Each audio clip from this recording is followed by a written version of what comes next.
hari ini oposisi yang kita percayakan kepada Partai Gerindra dengan figurnya Pak Prabowo Subianto hari ini juga nyemplung di kolam gitu loh, masuk ke dalam kekuasaan, kolam-kolam istana.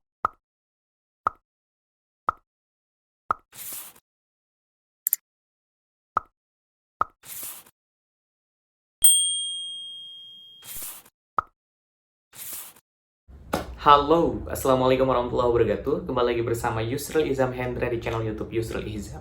Teman-teman semua, di konten kali ini kita akan membahas rancangan undang-undang pemilu, RUU Pemilu yang baru-baru ini sudah masuk di program legislasi nasional Prolegnas DPR RI. Tentunya undang-undang pemilu ini sangat penting untuk kita diskusikan, untuk menjaga daya kritis kita. Kenapa? Karena di dalam undang-undang inilah ya, suksesi kekuasaan kita, sirkulasi kepemimpinan di Indonesia itu ditentukan. Kita bakalan diwakili oleh siapa 5 tahun ke depan, dan 5 tahun yang akan datang kebijakannya seperti apa, baik itu tingkat presiden, DPR, maupun di gubernur maupun wali kota dan bupati. Setidaknya ada 2 poin yang sangat krusial di dalam undang-undang ini, yang bahkan di DPR sendiri, di DPR RI sendiri, banyak sekali partai-partai politik yang pro kekuasaan, pro pemerintah hari ini saling membelakangi dengan kekuasaan. Kenapa? Karena menganggap bahwa ada sesuatu yang nggak beres pada undang-undang pemilu sebelumnya. Mereka punya, partai politik masing-masing punya kepentingan tersendiri untuk semakin memperkokoh posisi partai politiknya di 5 tahun yang akan datang. 2 poin itu, yang pertama adalah berkaitan dengan apakah penyelenggaraan pemilu di undang-undang Undang-Undang Pemilu ini dilaksanakan secara serentak lagi. Karena ada wacana di dalam RUU Pemilu yang baru bahwa penyelenggaraan pemilu dan pemilu kada itu diadakan secara bersamaan. Ada perbedaannya tentunya di Undang-Undang Pemilu Kada dengan Undang-Undang Pemilihan Umum, di mana pemilu kada itu hanya mengatur tentang pemilihan gubernur, bupati, dan wali kota. Sedangkan di dalam Undang-Undang Pemilu itu hanya mengatur tentang pemilihan anggota DPR dengan presiden. Nah, rencananya di dalam RUU Pemilu yang baru, ya, penyelenggaraan pemilihan presiden, pemilihan DPR, dan pemilihan kepala-kepala daerah itu dilaksanakan secara bersamaan. Wah, tentunya ini sangat menarik untuk kita diskusikan, karena kita lihat bahwa Undang-Undang Nomor 7 Tahun 2017 yang menjadi dasar hukum penyelenggaraan pemilu tahun 2019 saja itu banyak sekali mengandung kecacatan.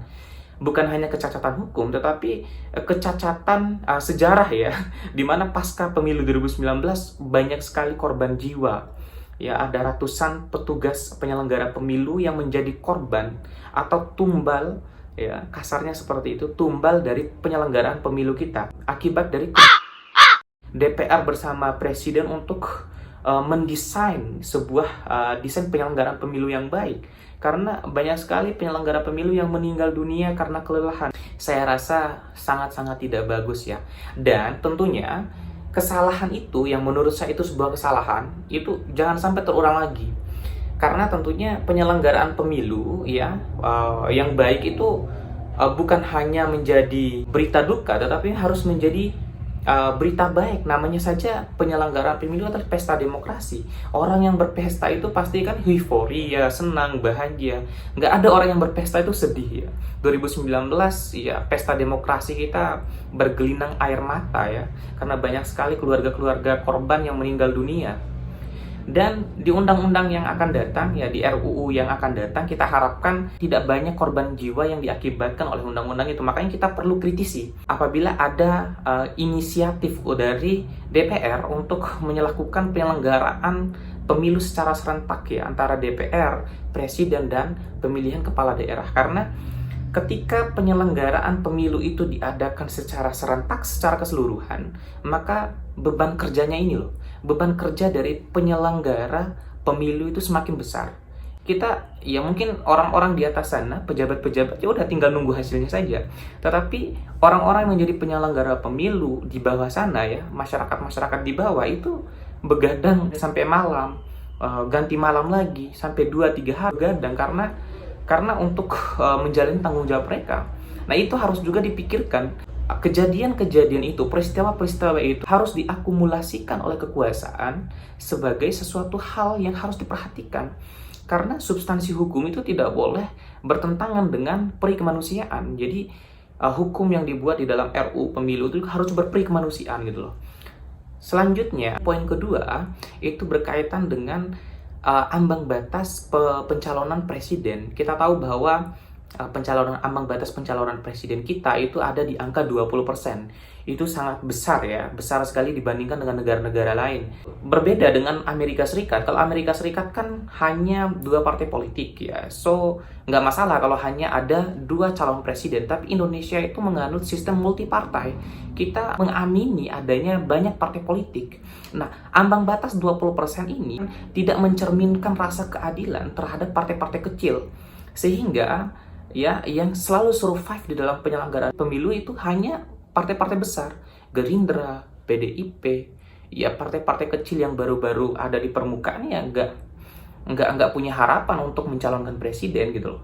Nah, selain mengkerdilkan partai-partai kecil, ambang batas yang 20% ini juga mengecilkan kemungkinan munculnya poros baru. Kita tahu bahwa di pemilu 2019 itu hanya ada 2 poros ya, yaitu poros PDIP dan poros Gerindra, Jokowi dengan Prabowo. Saya rasa, kalau saya pribadi, saya merasa bahwa munculnya 2 figur saja itu tidak cukup untuk mengakomodir keinginan, pikiran dari seluruh rakyat Indonesia. Kita tahu bahwa 260 juta rakyat Indonesia yang hanya diwakili oleh 2 orang itu tidak cukup gitu loh. Sehingga ambang batas yang 20% itu sangat tidak ideal. Harusnya ambang batas itu ditiadakan saja atau mungkin diturunkan lah gitu. Diturunkan agar apa? Agar muncul figur-figur baru, agar muncul tokoh-tokoh baru sebagai pilihan lain, alternatif lain oleh rakyat Indonesia, sehingga sirkulasi kekuasaan, pergantian kekuasaan itu berjalan dengan baik, kayak gitu loh. Kita tidak selalu dikuasai oleh partai A saja, kemudian dikuasai oleh partai B saja, yang padahal kebijakan yang dikeluarkan oleh partai A dan partai B nggak ada bedanya gitu loh.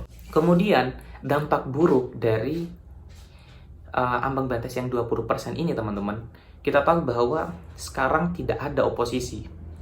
Oposisi hilang dari permukaan gitu loh. Ketika poros itu hanya 2, maka kemungkinan oposisi ini berkhianat terhadap rakyat itu sangat besar. Berbeda ketika adanya poros ketiga, keempat gitu loh. Ya Allah, nggak masalah. Misalkan poros 2 dan poros 3 itu masuk ke kekuasaan, masih ada poros 4. Kalau poros 2 itu masuk ke kekuasaan, masih ada poros ketiga gitu loh. Jadi nggak masalah, masih tetap ada oposisi. Hari ini oposisi yang kita percayakan kepada Partai Gerindra dengan figurnya Pak Prabowo Subianto hari ini juga nyemplung di kolam gitu loh, masuk ke dalam kekuasaan, kolam-kolam istana. Walaupun di dalam konstitusi kita tidak mengenal istilah oposisi, tetapi di dalam etika politik ya, ketika kita melihat sebagai etika politik ya tentunya itu penting dijaga karena untuk mengawasi kekuasaan, jangan sampai krisis pikiran yang terjadi di dalam kekuasaan tidak ada yang membaca, tidak ada yang menyuarakan gitu loh.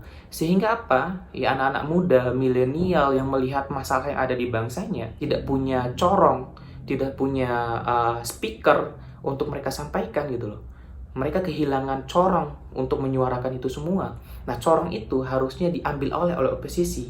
Makanya ambang batas yang 20% ini sama saja menghilangkan corong bagi penyampaian aspirasi oposisi. Ya, khususnya para milenial, para anak muda yang selalu ingin bahwa ada inovasi, ada perbaikan di dalam kebijakan negara. Jadi seperti itu.